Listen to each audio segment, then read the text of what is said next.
Bismillahirrahmanirrahim. I welcome you all in our nice sessions. Hope you all are fine and having good health.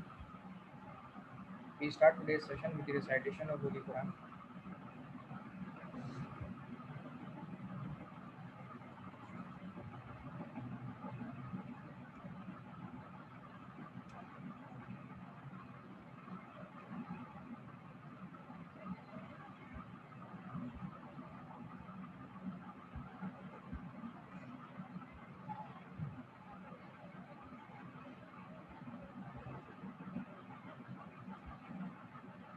We are discussing about different types of power generation, and in today's lecture, we first discuss about the coal-based power plant, which you have been seen in this slide. That conventionally in coal-based thermal power plants, how electricity produced. So in this session, in this figure, you can see we have a conservoir of coal store in this section where the enormous amount of coal is stored in the reservoir, and the particular coal is transferred with the conveyor belt. Particular coal is transferred by the conveyor belt, which burn out in the furnace of thermal power plant, and that furnace burn out the kind of coal in solid form in this furnace.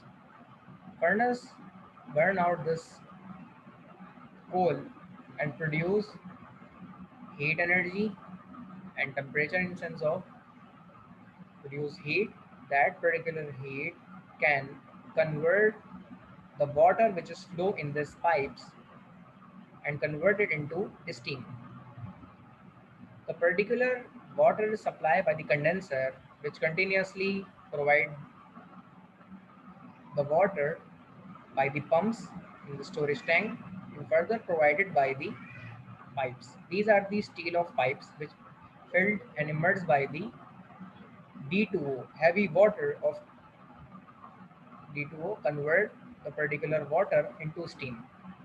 Steam is flow from this aspect, and that particular steam is in nominal pressure and have low pressure, which means so we need to convert into high pressure and steam normal form to superheated steam. So particularly we extract the steam to transform into high pressure and convert it into high pressure steam and superheated steam, which can rotate this titanium based blades of turbine, which continuously rotate.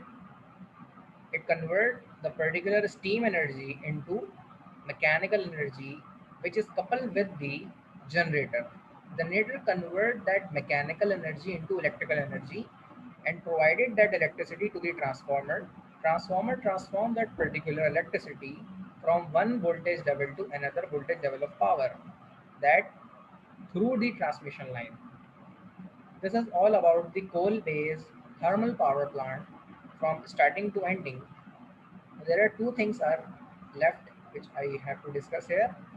Particularly, the thermal power plant have to be installed at that instant, or where we need to install it at the particular instant where the flowing of water river is available there. बहता हुआ समंदर या पानी दरिया होना ज़रूरी है हमारे पास, ताकि फ्रेश वाटर हमें एक्सट्रैक्ट हो वहाँ से। कंडेंसर के ज़रिए से कूलिंग वाटर एक्सट्रैक्ट किया जाए, उसको फिल्टर आउट किया जाए, केमिकल रिएक्शंस टेस्ट किए जाएँ और उसको रिवर्स ओमेसिस प्लांट जो कि आरओ प्लांट कहलाता है उसके ज़रिए से उस हैवी वाटर को एक्सट्रैक्ट किया जाए, उनसे मिनरल्स को सब ट्रांसफॉर्म किया जाए और कंजर्वेयर और कंजर्वायर के अंदर उसे स्टोर किया जाए और उससे पानी यहाँ से इन लाइंस के ज़रिए गुजारा जाए और यहाँ पर जो अवेलेबल हीट होगी उसके नतीजे में उस पानी को भाप में तब्दील किया जाएगा और उससे स्टीम टरबाइन को रन किया जाएगा और आखिर में ट्रांसफार्मर के ज़रिए इलेक्ट्रिसिटी ट्रांसफॉर्म होके हाई वोल्टेजेस में हमें ट्रांसमिशन लाइन को ट्रैवल होती हुई सिस्टम को लिंक करेगी। आखिर में वो धुआं जो कि यहाँ से एक्सट्रैक्ट होके निकल रहा होता है एनवायरनमेंट के अंदर जाता है और वो पोल्यूशन का बाइस बनता है। लेकिन अगर यहाँ पे कुछ केमिकल रिएक्शन किए जाएं जो कि एंग्रो के अंदर जो हमारे थर्मल पावर प्लांट है उनके ज़रिए वो सिलिका जेल इसके ऊपर छिड़कते हैं रिएक्शन के नतीजे में और सिलिका इससे रिएक्ट करके इस धुएँ से बहुत ज़्यादा पोल्यूशन के इफेक्ट को कम कर सकता है। तो वो सारे के सारे केमिकल रिएक्शंस के ज़रिए भी इस पोल्यूशन को कंट्रोल किया जा सकता है जो कि कोल बेस्ड पावर प्लांट के ज़रिए से चीज़ होती है। तो ये पूरी डिस्कशन थी कोल बेस्ड पावर प्लांट के ऊपर, एक छोटी सी डिस्कशन जिसको हम डिटेल में डिस्कस करेंगे। इस पूरे सिस्टम के अंदर कोई सवाल अगर किसी के जहन में हो तो काइंडली पूछ लीजिए, मैं आप लोगों को उसका जवाब दे दूंगा। If you have any kind of question or query in this system of coal-based power plant, please ask. I will answer the kind of question and resolve your query if you have.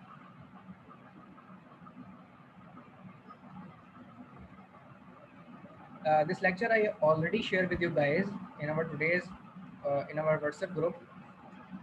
So after coal-based power plant, I am start the session and continue the session with gas-based power plant. That methane gas or natural gas as a fuel can run the thermal power plant. इस system को जरा एक नज़र देखें, फिर हम इसे discuss करते हैं।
Okay, we continue this session. Can you please tell me if you have any kind of question and query in previous session up till now? You may ask. And if you have any kind of question in this slide, you may ask. इसे हम continue करते हैं। सबसे पहले तो gas का जो fuel है, मीथेन गैस जो कि नेचुरल गैस होती है, उसको हम हासिल करते हैं, एक्सट्रैक्ट करते हैं और उसे फ्यूल वॉल्व के ज़रिए गुजारते हैं। फ्यूल वॉल्व के ज़रिए गुजारते हैं और उसे कंबशन चैम्बर से, अच्छा फ्यूल वॉल्व क्यों लगाते हैं? ये फ्यूल वॉल्व इसका प्रेशर मेंटेन करता है।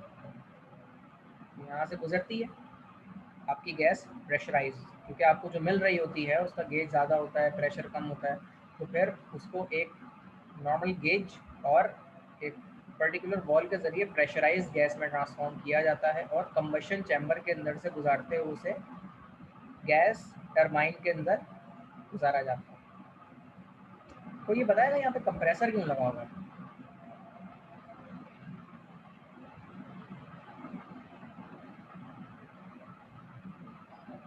जी सर, कंप्रेसर इसलिए लगा हुआ है क्योंकि ये इसके अंदर जो एयर आती है उसको कंप्रेस किया जाता है। उसे इनलेट गाइडेड वेल्व के थ्रू एयर आ रही होती है, जो पहले टरबाइन की कंप्रेसर्स के अंदर स्टेप बाय स्टेप वो कंप्रेस होती है। उसके बाद उसी कंप्रेसर से आपके जो टरबाइन के ब्लेड्स होते हैं वो रन होते हैं। इसके ऊपर डिपेंड होता है कि आपकी 3 स्टेज गैस टरबाइन है या स्टेजेस के ऊपर डिपेंड होता है। वो डिफरेंट एक नॉलेज वो है टॉपिक है। लेकिन ये कंप्रेसर जो है, यहाँ पर एयर कंप्रेसर इस्तेमाल होता है ताकि जो एयर इनलेट हो रही है उसको कंप्रेस करके टरबाइन कंबस्शन चैम्बर के अंदर इनलेट की जाए।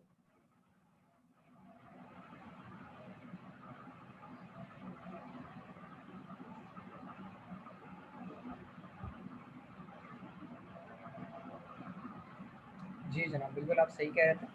वो एयर जो हम एक्सट्रैक्ट करते हैं उसे कंप्रेसर के ज़रिए कंप्रेस किया जाता है और वो भी कंबशन चैम्बर के अंदर इंसर्ट की जाती है।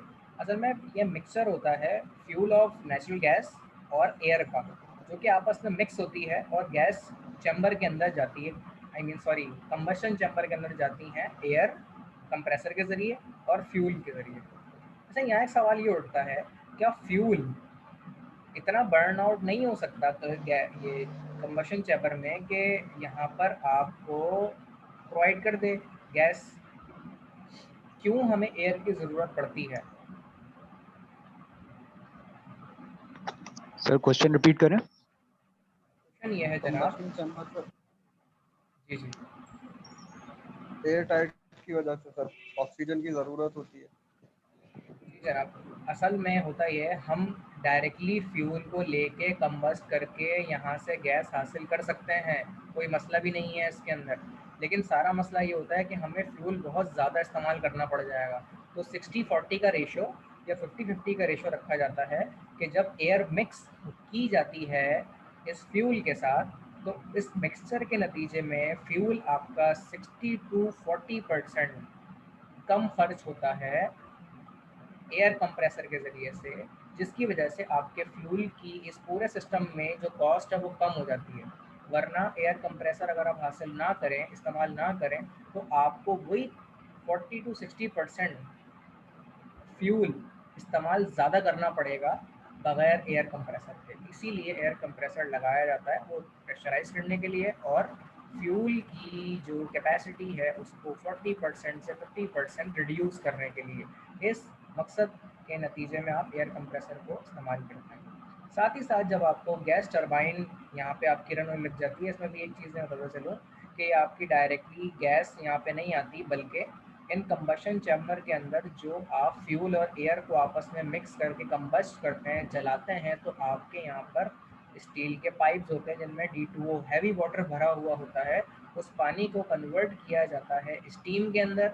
उस स्टीम को कन्वर्ट किया जाता है प्रेशराइज सुपर हीटेड स्टीम के अंदर, जिसका प्रेशर बहुत ज़्यादा होता है। उस स्टीम को जब आप हासिल कर लेते हैं, उस स्टीम को गैस टरबाइन के अंदर इंसर्ट किया जाता है और इसकी टरबाइन को चलाया जाता है। अब ये टरबाइन जब चलती है तो यहाँ पे रिडक्शन गियर लगे हुए होते हैं जो कि सिंक्रोनस जनरेटर से कपल होते हैं, और आगे की तरफ कंप्रेसर की स्पीड को सेंस करते हुए यहाँ पे एक स्पीड कंट्रोलर लगा हुआ होता है। मिसाल के तौर पे अगर आपकी टरबाइन की चलती हुई स्पीड आप अचीव कर चुके हैं और आपको एक्सेस अमाउंट ऑफ फ्यूल की ज़रूरत नहीं है, ठीक है, तो आप यहाँ सर से। क्लास जी, कोई सवाल है तो पूछें। जी, कोई सवाल है किसी का? ओके, मैं ये बता रहा था यहाँ पर कि जब आप एक अपना रिक्वायर्ड अमाउंट ऑफ स्पीड को हासिल कर चुके होते हैं, तो आपको ज़रूरत नहीं होती मज़ीद फ्यूल की। तो आप वॉल को काफ़ी हद तक बंद कर देते हैं, जिसके ज़रिए से एक्स्ट्रा अमाउंट ऑफ फ्यूल आपको हासिल ना हो, ताकि वो वेस्टेज में शामिल ना हो। उस मकसद के लिए कंट्रोल लूप के तौर पे यहाँ पे सिस्टम लगा हुआ है, जो कि स्पीड डायरेक्टली रिलेटिव आपकी है फ्यूल के साथ। जब आपको रिक्वायर्ड स्पीड मिल जाएगी गैस टरबाइन ऑफ सिस्टम के ज़रिए, जो कि जनरेटर को इलेक्ट्रिसिटी पैदा करने के लिए रिक्वायर्ड है, तो आप इस स्पीड कंट्रोल लूप के ज़रिए से फ्यूल की रिक्वायरमेंट को काफ़ी हद तक कम कर सकते हैं, जो कि आपके एग्जिस्टिंग सिस्टम को चलाने के लिए रिक्वायर्ड होगा। यहाँ तक कोई सवाल किसी के सामने हो तो पूछना है। जी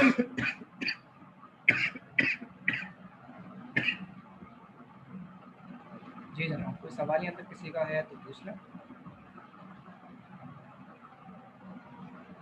ओके, हम कंटिन्यू करते हैं सेशन को।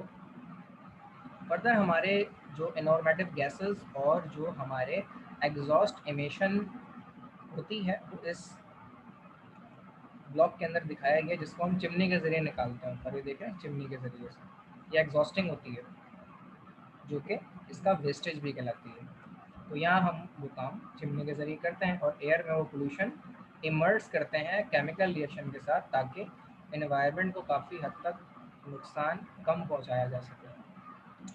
उसके बाद रिडक्शन गियर यहाँ पे कपल किए जाते हैं, जो कि सिंक्रोनस जनरेटर को transformer and further transmission line को जनरेशन प्रोवाइड की जाती है। ये पूरा का पूरा mechanism gas turbine electric power generation में कहलाता है, जो कि हम पावर जनरेशन सिस्टम्स में पढ़ते हैं। Further, we moving toward the third category of thermal power plant, that is the oil-based power plant. Conventionally, oil को हम किस तरीके से इस्तेमाल करते हैं, अब हम इस पर बात करेंगे। यहाँ तक कोई सवाल किसी के जहन में कोई क्यूरी हो तो डिस्कस कर लीजिए, नहीं तो हम यहाँ से आगे चलते हैं।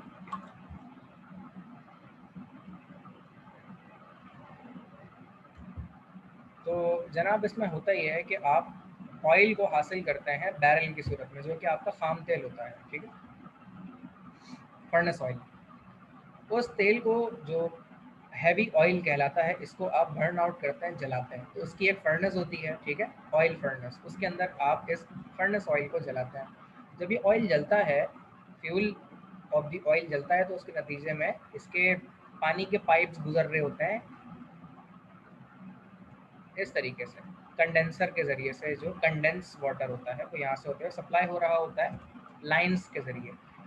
तो ये पानी दिखाने का मकसद ये कि पानी की लाइंस गुजर रही होती हैं, जो कि एक तरफ से पानी आ रहा होता है कंडेंसर के ज़रिए, और वो पानी हीट, इस हीट के नतीजे में भाप में तब्दील होता है, स्टीम में कन्वर्ट होता है। इस स्टीम को प्रेशराइज और सुपर हीटेड स्टीम में ट्रांसफॉर्म किया जाता है, और टरबाइन, जो स्टीम टरबाइन होती है, उसको उससे रन किया जाता है। तो सुपर हीटेड स्टीम प्रेशराइज इस टरबाइन को रोटेट करती है, और इलेक्ट्रिसिटी यहाँ से मैकेनिकल एनर्जी में पैदा होती है। उस मैकेनिकल ऑफ एनर्जी को आप जनरेटर से कपल करते हैं, और उसके बाद जनरेटर से कपल होने के बाद जनरेटर रन करता है, और जनरेटर के एंड पे इलेक्ट्रिसिटी पैदा होती है, जो कि ट्रांसफार्मर को प्रोवाइड की जाती है, और ट्रांसफार्मर से इलेक्ट्रिसिटी ट्रांसमिशन लाइन के जरिए गुजरती हुई नेशनल ग्रिड में शामिल होती है, ठीक है। आखिर में ये चीज़ रहती है कि जब ये फ्यूल बर्न आउट होता है, तो इसका भी कार्बन इमिशन, धुआं निकलेगा, तो उसे डी फ्यूजलाइजेशन इक्विपमेंट के जरिए गुजारा जाता है, क्योंकि इसका जो धुआं है वो काफ़ी हद तक टॉक्सिक होता है और पोल्यूटेड होता है एयर के अंदर गुजारने से पहले। इसीलिए उसे डीसल्फराइजेशन इक्विपमेंट के जरिए गुजारा जाता है। सल्फर इसमें डाला जाता है, और काफ़ी हद तक केमिकल रिएक्शन करने के बाद इसको एयर में एग्जॉस्ट किया जाता है चिमनी के ज़रिए से। आखिर में फिर ये इतना ज़्यादा पोल्यूटेड नहीं होता कि एनवायरनमेंट को नुकसान पहुंचा सके, एज अ एनवायरमेंटल पोल्यूशन। ये ऑयल बेस्ड पावर प्लांट, जो कि थर्मल पावर प्लांट की थर्ड कैटेगरी है हमारी, पहली हमने पढ़ी गैस के ऊपर, ऑयल के ऊपर, कोल के ऊपर, और ये तीसरी कैटेगरी पूरी हो जाती है यहाँ तक थर्मल पावर प्लांट की। तो यहाँ तक कोई डिफ़िकल्टी किसी के जहन में हो तो काइंडली पूछ लीजिए, मैं आपकी डिफ़िकल्टी को कोशिश करूँगा ख़त्म करने की। और कोई सवाल है तो वो पूछ लीजिए, मैं कोशिश करूँगा उसका जवाब देने की। If you have any kind of question please ask. Yes my friend, otherwise I continue the session. Nuclear power plant. Nuclear power plant से इलेक्ट्रिसिटी, जो कि न्यूक्लियर रिएक्टर के अंदर जो पैदा होती है, उसके ज़रिए मैकेनिज़्म क्या है इलेक्ट्रिसिटी को पैदा करने का। अब सबसे पहले इस सिस्टम को थोड़ा देख लेते हैं। एक कंटेनमेंट, एक स्ट्रक्चर होता है, जो कि यहाँ पे आपको नज़र आ रहा है। अब इस स्ट्रक्चर को अगर आप देखें, तो इस स्ट्रक्चर के अंदर आपकी बोरॉन की रॉड्स लगी हुई होती हैं, ठीक है, बोरॉन की रॉड्स लगी हुई होती हैं, और जो यूरेनियम का as a fuel, nuclear power plant के अंदर जो न्यूक्लियर पावर प्लांट का फ्यूल होता है वो यूरेनियम होता है, ठीक है। जैसे आपने इसके नाम सुने होंगे different types of nuclear power plant के जो फ्यूल होते हैं उनमें uranium one of the best uranium इस्तेमाल होता है। और पाकिस्तान के अंदर जो टेक्नोलॉजी इस्तेमाल होती है वो सेंट्रीफ्यूजन टेक्नोलॉजी है, जो कि न्यूक्लियर पावर प्लांट में इस्तेमाल होती है और अपने दौर की one of the best technique थी, जो कि सेंट्रीफ्यूजन टेक्निक कहलाती है, जो nuclear power plant atomic reactor में इस्तेमाल की जाती है। तो उसमें फिजन चेन रिएक्शन होता है। अब fission chain reaction controllable chain reaction होता है जिनमें बोरॉन रॉड्स को इंस्टॉल किया जाता है, डिप किया जाता है केमिकल रिएक्शन में। यूरेनियम जो होता है वो अपने अंदर चेन रिएक्शन को शुरू करते हैं, जो कि दो पिगमेंट्स, ठीक है, आपको याद हो अगर, बेरिलियम और क्रिप्टॉन, ये प्रोड्यूस होते हैं और 3 न्यूट्रॉन पैदा होते हैं। तो न्यूट्रॉन कंट्रोल किए जाते हैं बोरॉन और सोडियम रॉड्स के ज़रिए से, जो कि इंसर्ट होती है। जितनी ज़्यादा इंसर्ट होगी आपका न्यूक्लियर रिएक्शन जो है वो कंट्रोलेबल होगा। अगर आपने ये वक्त रहते इस फ्यूल रॉड्स को, कंट्रोल रॉड्स को इंसर्ट ना किया तो ये पूरा का पूरा सिस्टम फट जाएगा। इसे कहते हैं न्यूक्लियर ब्लास्ट। तो एटॉमिक रिएक्टर के अंदर ये बोरॉन की रॉड, सोडियम रॉड बहुत अहम रोल प्ले करती हैं न्यूक्लियर रिएक्शन को कंट्रोलेबल बनाने में। अच्छा जी, कंट्रोल रॉड्स कहते हैं ना। कोई सवाल यहाँ तक किसी के जहन में हो तो पूछ लीजिए। 5 लोग हमारे साथ मौजूद हैं लेकिन कोई कुछ पूछ ही नहीं रहा है भाई। होपफुली बातें समझ आ रही होंगी, लेकिन फिर भी कोई चीज़ नहीं समझ आ रही तो पूछ लीजिएगा, मुझे इंटरप्ट करके मैं आपके लिए रिपीट कर दूंगा। फर्दर इसमें होता यह है कि आप कंडेंसर के ज़रिए ये पानी आप समंदर से हासिल करते हैं। समंदर से जो पानी हासिल करते हैं उसे आप ट्रीटमेंट के ज़रिए D2O में कन्वर्ट करते हैं, जो कि हैवी वाटर कहलाता है। उसे कंडेंसर के ज़रिए, पंप के ज़रिए आप प्रोवाइड करते हैं यहाँ पे इस न्यूक्लियर रिएक्टर में। यहाँ पे इसकी पाइप्स लगे होते हैं पानी के, उस पानी को कन्वर्ट किया जाता है स्टीम में। स्टीम से पानी भाप में कन्वर्ट होता है और वो स्टीम जब आपको यहाँ हासिल होती है तो उसको प्रेशराइज और सुपर हीटेड स्टीम में ट्रांसफॉर्म किया जाता है। वो स्टीम जब आपको यहाँ से हासिल हो जाती है, उसको प्रेशराइज सुपर हीटेड स्टीम में ट्रांसफॉर्म करने के बाद जो आपकी टरबाइन है वो रोटेट करने लग जाती है। टरबाइन रोटेट करती है और जब टरबाइन रोटेट करती है तो वो आपके जनरेटर को रन करती है, ठीक है। जनरेटर को, कपल जनरेटर होता है आपका टरबाइन के ज़रिए से। तो जब जनरेटर आपका रन होने लग जाता है तो इलेक्ट्रिसिटी यहाँ से पैदा होती है। उस इलेक्ट्रिसिटी को, जो कि 3 तारों में होती है, 2 दिखाए हुए हैं यहाँ पे, इलेक्ट्रिसिटी को ट्रांसफार्मर भी मिसिंग है यहाँ पे, ट्रांसफार्मर के अंदर इंसर्ट किया जाता है। ट्रांसफार्मर उसे स्टेप अप करता है और ट्रांसमिशन लाइन में लेते हुए उसे नेशनल ग्रिड को या फिर किसी आबादी को इलेक्ट्रिसिटी प्रोवाइड कर देता है। दूसरी बात इसके अंदर एक चीज़ रह गई कि वो बचा हुआ पानी जो कि भाप से दोबारा पानी बन जाता है, उस पानी को यहाँ से एक्सट्रैक्ट किया जाता है और वापस कंडेंसर के अंदर उस बूंदों को, उन हॉट वाटर को कन्वर्ट किया जाता है ठंडे पानी में और उसे वापस समंदर में डाला जाता है और समंदर से ठंडा पानी हासिल करके वापस ये साइक्लिक प्रोसेस इसमें कंटिन्यूस हो रहा होता है, जो कि न्यूक्लियर पावर प्लांट का एक रिएक्शन है। यहाँ तक कोई डिफिकल्टी किसी के जहन में हो तो पूछ लीजिए कि एटॉमिक रिएक्टर और न्यूक्लियर पावर प्लांट के जरिए इलेक्ट्रिसिटी पैदा कैसे की जाती है और उसे नेशनल ग्रिड को या किसी आबादी को इलेक्ट्रिसिटी कैसे फीड की जाती है। कोई यहाँ तक डिफिकल्टी किसी के जहन में हो तो पूछ लीजिए, मैं आपके लिए रिकॉल कर दूंगा, आपकी क्यूरीज का जवाब दे दूँगा। कोई भी अगर सवाल किसी के जहन में हो तो पूछ लें।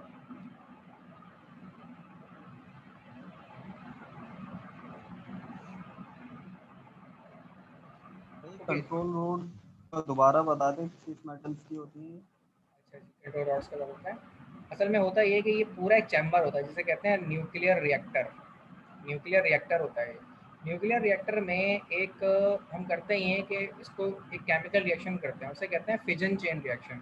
फिजन चेन रिएक्शन में होता ये है कि एक न्यूट्रॉन लेते हैं, हम न्यूट्रॉन हासिल करते हैं एक, और वो भी हाइड्रोजन से निकालते हैं। हाइड्रोजन से एक न्यूट्रॉन निकालते हैं और सबसे अहम चीज़, हाइड्रोजन के पास एक ही न्यूट्रॉन होता है। ये बिल्कुल ऐसी है कि आपके पास आखिरी का 1000 का नोट पड़ा हो और आपका दोस्त बोले यार 1000 रुपये दे दो मुझे, तो कैसी जान निकल जाएगी हमारी।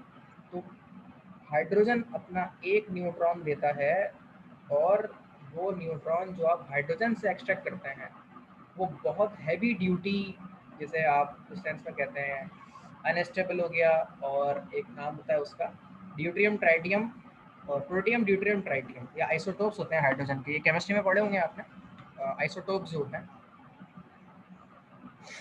अब आइसोटोप्स की तरफ हम नहीं जाते क्योंकि कुछ लोग शर्मिंदा हो जाते हैं केमिस्ट्री का नाम सुन के, मुझ समेत। जी सर, बहुत शर्म आती है मुझे। तो जो ये आइसोटोपिकल हाइड्रोजन है, जो कि हम अगर इसे हम केमिकल रिएक्शन के तौर पे लें तो इसके 3 कैटेगराइजेशन होती है, प्रोटियम, ड्यूट्रियम, ट्राइटियम। ट्राइटियम का हम हाइड्रोजन लेते हैं और उससे एक न्यूट्रॉन उसमें से निकालते हैं, जो कि एक ही होता है। और वो न्यूट्रॉन जो उस एक हाइड्रोजन में से एक हम निकालते हैं वो हाईली अनस्टेबल होता है। वो निकालना ही सबसे मुश्किल चीज़ है, जो कि क्योंकि वो नज़र ही नहीं आता। आपको एक एटम नज़र नहीं आ सकता, उसके अंदर जाके उसके न्यूक्लियस में जाके उसके हाइड्रोजन को निकालना एक नामुमकिन वाली बात होती है। टेक्नोलॉजी इस्तेमाल होती है इसमें। वो एक न्यूट्रॉन जब आप हासिल करते हैं उसे यूरेनियम के अंदर डाल देते हैं। जब यूरेनियम के अंदर एक न्यूट्रॉन इंसर्ट होता है तो वो हाईली अनस्टेबलाइज हो जाता है और फिर वो तकसीम होता है एक बड़े केमिकल रिएक्शन की तरफ, जिसे हम कहते हैं फिजन चेन रिएक्शन। इसके हर एक इंस्टेंट के अंदर हर एक यूरेनियम का एटम प्रोड्यूस करता है 2 पिगमेंट्स, बेरिलियम और क्रिप्टॉन, और 3 हाइड्रोजन। हर एक हाइड्रोजन जो न्यूट्रॉन, सॉरी हाइड्रोजन नहीं, हर 3 न्यूट्रॉन निकलते हैं। वो न्यूट्रॉन ये हर एक एटम ऑफ यूरेनियम के केमिकल रिएक्शन में प्रोड्यूस होता है और ये इनफाइनाइट निकल रहे होते हैं।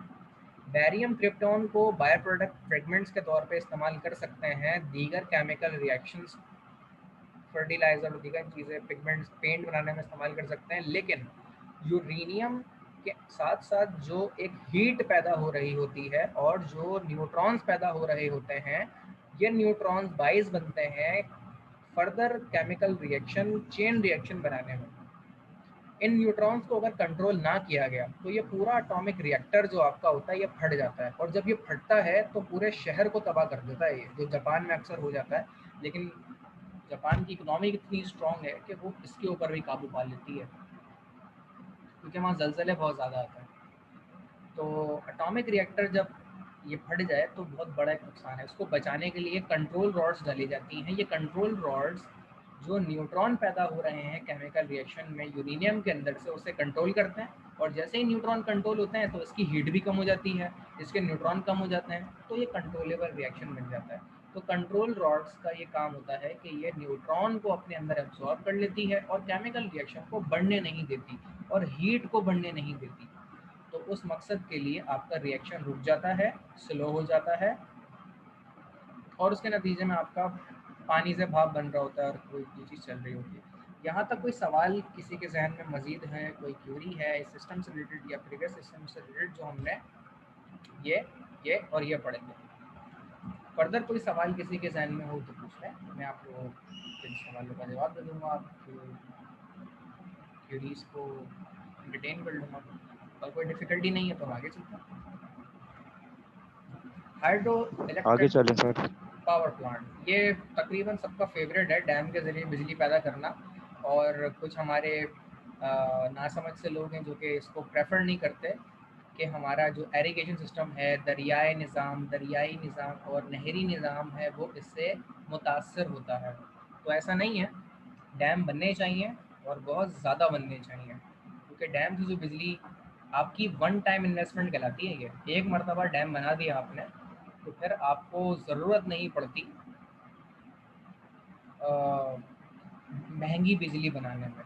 अब ये चीज़ जहन में रखें कि जब आपके डैम नहीं होंगे ना तो बारिशें मुल्क में होंगी, पूरे पूरे मुल्क में बारिशें होंगी। और यकीन करें ये जो चश्मे, नहरें, दरिया और जो झीलें हैं जहाँ से पानी हमारा मुसलसल आता है, कभी आप लोग मरी गए हों, शांगला गए हों तो वहाँ आपने देखा होगा पहाड़ी इलाकों से चश्मे बह रहे हैं, ठंडा और प्योर वाटर। क्या पानी होता है भाई, वो आदमी पानी डाल के अपने पाँव डाल के बैठ जाए उसमें, क्या पानी होता है। अगर किसी ने ऑब्जर्व किया हो उस पानी को, वो उसी से बर्तन धोते हैं, खाने में इस्तेमाल करते हैं, पीते हैं, रक्षे धोते हैं, अपने गाड़ियाँ धोते हैं, और मतलब क्या पानी है भाई वो। एक इसे कहते हैं, वो पानी ऐसा है कि हाजमा कर देता है, सारा वेस्ट कर देते हैं, सारा का सारा वेस्ट कर देते हैं हम लोग, स्टोर तक नहीं करते। वो पानी स्टोर किया जाए तो हमारे सालों साल का पानी मुफ्त इलेक्ट्रिसिटी बनाने में हासिल होगा।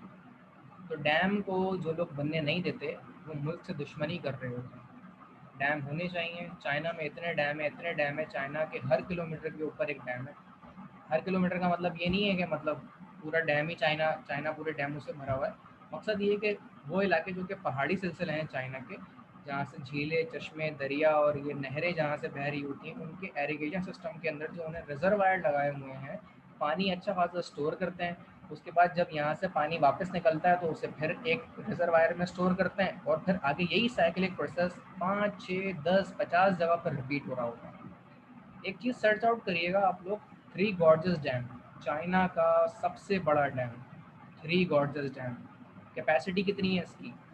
35,000 मेगावाट, 30 से 35,000 मेगावाट के करीब है। और ये कैपेसिटी पता है कितनी है? जितनी पाकिस्तान की एक दिन की डिमांड है। इतना बड़ा सिर्फ चाइना के अंदर एक डैम है जिसका नाम है थ्री गॉर्जेस डैम। एक डैम बनाया हुआ है चाइना ने जो पाकिस्तान की पूरी कैपेसिटी के बराबर है। मतलब इसको समझ रहे हैं आप? तो हमें चाइना से सबक लेना चाहिए जबकि हमारे बाद आज़ाद हुआ था, और किस तरह जो ये हिरोइंचो थे वहाँ पे सारे, उनको किस तरह उन्होंने सिविलाइज कराया और लोगों को फांसियाँ दी हैं और बहुत तरक्की करके चाइना अपने इस मुकाम तक पहुँचा है। हमें सबक लेना चाहिए कि इसराइल हमारे बाद, चाइना हमारे बाद आज़ाद हुआ है और वो किस तरक्की पर है। तो हम आते हैं इसकी तरफ। रिजर्वायर में जो आपका वाटर इनटेक होता है, स्टोर होता है यहाँ पे, उस रिजर्वायर के अंदर पानी यहाँ पर स्टोर होता है। ठीक है, ये पानी इतना होता है कि कम से कम आपके 3 साल गुजार सकता है। तो ऐसा नहीं है कि डैम पानी रख के बैठ जाएगा और आपके जो फसलें हैं, दरियाई निज़ाम है, एरीगेशन सिस्टम है, सब का सब तबाह कर देगा। ऐसा कुछ नहीं है, ये सिर्फ एक प्रोपेगेंडा है। हमें डैम बनाने चाहिए और उसके हक में बात भी करनी चाहिए। तो ये रिजर्वायर में जो पानी का इंटेक होता है, फर्दर ये एक ट्रैश रैक के ज़रिए से यहाँ से गुजारा जाता है। अब इस चीज़ को ये डैम कहते हैं, ये पूरे सिस्टम को डैम कहा जाता है। और जहाँ तक पानी स्टोर होता है इस हिस्से को, रिजर्वायर समेत, उसको भी डैम कहा जाता है। ठीक है, डैम के अंदर एक रिजर्वायर होता है जिसके अंदर पानी स्टोर किया जाता है। ठीक है, रिजर्वायर के अंदर ये डैम, अगर आप, मैं वहाँ गया था, एक कुंदिया गया था मैं, क्या नाम है यार उस जगह का, चश्मा पावर प्लांट। चश्मा पावर प्लांट चश्मा बैराज के ऊपर बना हुआ है वो।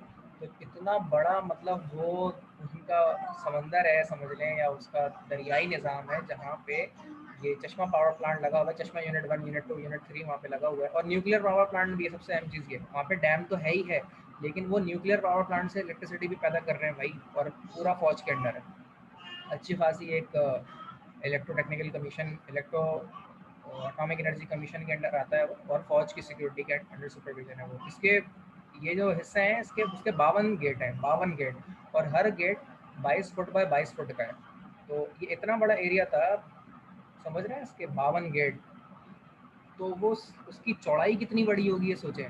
एक जो उसका गेट है वो 12 फीट बाय 12 फीट का है, इस तरह के 52 गेट लगे हुए हैं। तो एक पूरी सड़क बनी हुई है इस डैम के साथ, समझ रहे हैं, ये पूरी लंबी। तो मैं बाइक चला रहा था इसके ऊपर, मतलब उनके साथ गया था शिकार के लिए हम लोग। बहुत बड़ा डैम है वो। फर्दर मोर कि यहाँ से जो डैम के ज़रिए पानी फिर आता है, तो ये पेन स्टोक के ज़रिए प्रेशराइज वाटर यहाँ से किया जाता है। सही, एक इनक्लाइन है जिसके ज़रिए प्रेशराइज वाटर में से ट्रांसफॉर्म किया जाता है। तो प्रेशराइज वाटर, यहाँ एक टरबाइन लगी होती है जो कि वाटर टरबाइन कहलाती है। इसका नाम फ्रेंसिस टरबाइन है, फ्रेंसिस वाटर टरबाइन, जो कि पानी को लेती है, रोटेट करती है। और पानी असल में इसका शेप इस तरह होता है, देखें ये, इसलिए ताकि पानी का जो प्रेशर होता है ना, वो अगर ये बिल्कुल कंक्रीट होगा तो फाड़ देगा, इसको तोड़ देगा, क्रैक कर देगा। और ये पूरा सीमेंट स्ट्रक्चर होता है। ठीक है, अब होता है ये, पानी जब यहाँ आता है तो यहाँ टकराता है और यहाँ से इसका ऐसे गोलाई में शेप होता है ताकि वो पानी बहता हुआ वापस वाटर डिस्चार्ज टर्बुलेंस के अंदर चला जाए, यानी दरियाई निज़ाम, नहरी निज़ाम, और जो आपकी फसल के फर्दर रास्ते हैं उनको पानी यहाँ से मुहैया किया जाता है। ठीक है, अब टरबाइन के ऊपर लगा हुआ होता है एक जनरेटर, और जनरेटर जो इलेक्ट्रिसिटी पैदा करता है और ट्रांसफार्मर को यहाँ प्रोवाइड करता है। ट्रांसफार्मर स्टेप अप करता है voltage in terms of power को, और वो पावर जो है इलेक्ट्रिसिटी वायर्स के थ्रू, टावर के थ्रू होती हुई हेड गेट से ऊपर की तरफ जाती हुई नेशनल ग्रिड में शामिल होती है। और इस तरीके से इलेक्ट्रिसिटी हमारी नेशनल ग्रिड को हाइड्रो इलेक्ट्रिक पावर प्लांट यानी डैम के ज़रिए बिजली पैदा होने के बाद नेशनल ग्रिड को फीड की जाती है। यहाँ तक कोई सवाल किसी के जहन में हो, कोई डिफ़िकल्टी, कोई क्यूरी हो, तो प्लीज़ पूछ लीजिए, मैं रिजॉल्व कर दूंगा। नहीं तो आगे चलते हैं। Lecture already share with you guys in WhatsApp group, कोई सवाल इसमें है तो पूछ लीजिए। सिस्टम ओवरऑल मैंने डिटेल में बता दिया है, लेकिन ये एक इंट्रोडक्टरी लेक्चर है, ठीक है। हम इसको तफसील से 1 बाय 1 डिस्कस करेंगे। आगे चलते हैं। विंड पावर प्लांट के ज़रिए जो इलेक्ट्रिसिटी पैदा की जाती है, जंबीर में हमारा बहुत बड़ा विंड चैनल है। विंड चैनल किसे कहते हैं, कोई बताएगा? Wind, what is wind channel?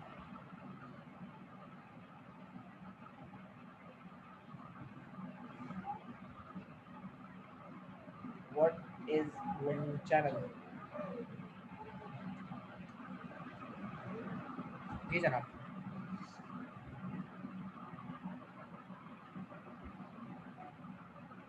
Wind channel हम उसे कहते हैं जहां पर हफ्ते के 7 दिन और दिन के 24 घंटे मुसलसल हवा अवेलेबल हो, प्रेशराइज एयर अवेलेबल हो, विंड अवेलेबल हो, उस जगह को विंड चैनल कहा जाता है।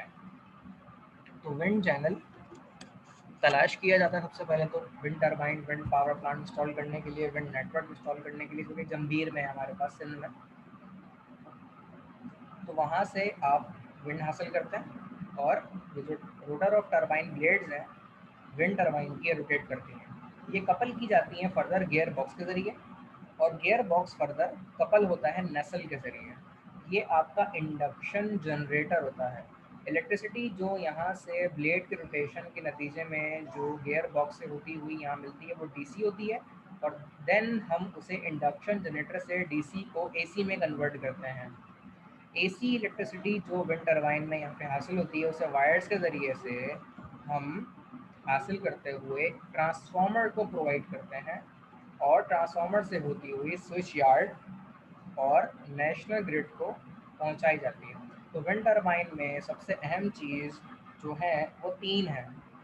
एक तो खुद विंड हवा होना ज़रूरी है, टरबाइन के ब्लेड्स होना ज़रूरी हैं, नेसल एक ये पूरे हिस्से का नाम है जिसके अंदर गियर बॉक्स और इंडक्शन जनरेटर होता है, और उसके बाद टावर, ठीक है। तो 1 2 3 4 और आखिर में 5वीं चीज़ ट्रांसफार्मर के बाद नेशनल ग्रिड को इलेक्ट्रिसिटी प्रोवाइड करना। तो ये पूरा मैकेनिज्म है विंड पावर प्लांट के हवाले से, जो कि एक रिन्यूएबल एनर्जी में आती है। रिन्यूएबल एनर्जी वो होती है जो आपको फ्यूल विंड मुफ्त में मिल रहा होता है। ये हवा आपको ख़रीदनी नहीं पड़ती, ये हवा 24 घंटे आपको अवेलेबल रहती है, और इस विंड के ज़रिए से आप हवा के ज़रिए से अपने टरबाइन के ब्लेड्स को रोटेट कर पाते हैं, और मैकेनिकल एनर्जी को जनरेटर के थ्रू इलेक्ट्रिकल एनर्जी में कन्वर्ट करते हैं और नेशनल ग्रिड को फीड करते हैं। ये एक ग्रीन प्रोडक्शन ऑफ इलेक्ट्रिसिटी है। इसमें किसी किस्म का कोई भी जो फ्यूल बर्नआउट है, कोई वेस्टेज है और पोल्यूशन है पैदा नहीं हो सकता। तो ये एक ग्रीन इलेक्ट्रिसिटी जनरेशन के हवाले से एक सोल्यूशन है, और ये उन जगहों पर इंस्टॉल की जाती हैं जहां पर विंड चैनल आपको 24 आवर्स अवेलेबल होता है। अच्छा जी, यहाँ तक कोई सवाल किसी के जहन में हो तो पूछ लीजिए, मैं आप लोगों को जवाब दे दूँगा। कोई डिफ़िकल्टी आज के सेशन में है तो पूछ लीजिए। हम सेशन को इस स्लाइड पे आज के एंड करते हैं। होपफुली आप सब लोगों को तमाम तर चीज़ें इसमें समझ आई होंगी। कोई भी डिफ़िकल्टी अगर किसी को है अभी तो डिस्कस कर लीजिए, मैं आप लोगों को गाइड कर दूँगा। डायरेक्टली जनरेशन की जो एसी बिजली है वो डायरेक्टली ट्रांसफार्मर के थ्रू एसी में ही ट्रांसफॉर्म की जाती है। जी, इससे इलेक्ट्रिसिटी डीसी में पैदा तो होती है, लेकिन इंडक्शन जनरेटर से एसी में कन्वर्ट की जाती है। उसका मकसद ये होता है क्योंकि पूरा सिस्टम नेशनल ग्रिड का एसी करंट का है, तो हम आसानी रहती है। इंडक्शन जनरेटर जो आपका होता है ना, इलेक्ट्रिसिटी पैदा करता है, जो आईजी कहता है उसे, इंडक्शन जनरेटर, ये लगा होता है एंड पे। नेसल नेसल या खोल को कहता है, उसके अंदर ही लगा हुआ होता है gear box, induction generator. Electricity AC में इसमें से निकलती है, ट्रांसफार्मर को प्रोवाइड करते हैं, और नेशनल ग्रिड को यहाँ से प्रोवाइड कर दी जाती है। इस तरीके से इलेक्ट्रिसिटी। सर इसमें वैसे लॉस नहीं होता लॉन्ग डिस्टेंस की वजह से वायर्स में? नहीं, इसमें इतना लॉस नहीं होता, नेग्लिजिबल लॉस है। इलेक्ट्रिसिटी जो पैदा की जा रही होती है वो आपकी ट्रांसफार्मर करीब करीब होते हैं, और ट्रांसफार्मर एक और कोर्स है जो कि इलेक्ट्रिकल पावर ट्रांसमिशन लाइन का है। वो पावर का लॉस, वोल्टेज का लॉस फिर उसमें बढ़ाया जाता है। लेकिन हम इससे स्टेप अप करते हैं इसीलिए ताकि जब लॉन्ग डिस्टेंस के ऊपर इलेक्ट्रिसिटी को आप ट्रेवल करवाएं तो इसमें वोल्टेज ड्रॉप, लॉसेस वगैरह कम से कम हो। और अगर सिर्फ ये रीज़न ही होता लॉसेस का तो विंड टर्बाइन लगती ही नहीं, ठीक है। तो लॉसेस नेग्लिजिबल हैं, जो कि इतने कुछ मायने फेज नहीं है। आज के सेशन के हवाले से कोई मजीद सवाल किसी के जहन में हो तो पूछ लीजिए। जी जनाब, कोई डिफ़िकल्टी, कोई सवाल किसी के जहन में हो तो पूछ लें। लास्ट कपल ऑफ मिनट्स रह गए हैं, फिर हम सेशन को यहाँ पे कपल ऑफ सेकंड्स रह गए हैं, फिर सेशन को हम यहाँ पे एंड करेंगे। और होपफुली ये तमाम तर चीज़ें और बातें आपकी समझ आई होंगी। तो इंशाल्लाह फिर नेक्स्ट वीक आप लोगों से मुलाकात होगी सेशन के हवाले से। और अल्लाह हाफ़िज़।